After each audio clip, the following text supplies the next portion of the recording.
ಕೇಂದ್ರ ಚುನಾವಣಾ ಆಯೋಗ ಚುನಾವಣಾ ವೀಕ್ಷಕ ಸಂಜಯ್ ಪಾಲ್ ಮತ್ತು ಎಂಎಸ್ ಸತೀಶ್ ಕುಮಾರ್ ಅವರು ತಲಪಾಡಿ ಟೋಲ್ಗೇಟ್ಗೆ ಭೇಟಿ ನೀಡಿದರು.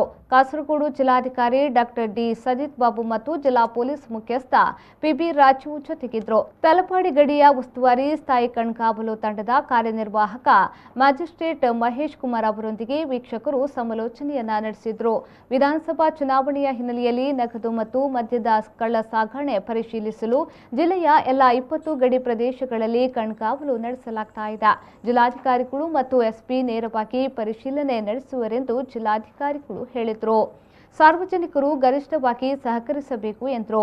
ಏಪ್ರಿಲ್ 6ರವರೆಗೆ 24 ಗಂಟೆಗಳ ಕಣ್ಗಾವಲು ಮುಂದುವರಿಯಲಿದ್ದು, ಸ್ಥಳೀಯ ಕಣ್ಗಾವಲು ಕಾರ್ಯನಿರ್ವಾಹಕ magistrate, BSF, dog, bomb squad ಮತ್ತು ಪೊಲೀಸರು ವಾಹನಗಳ ಮುಕ್ತ ತಪಾಸಣೆ ನಡೆಸಲಿದ್ದಾರೆ ಎಂದು ಜಿಲ್ಲಾ ಪೊಲೀಸ್ ಮುಖ್ಯಸ್ಥ ಪಿಬಿ ರಾಜು ತಿಳಿಸಿದ್ದಾರೆ.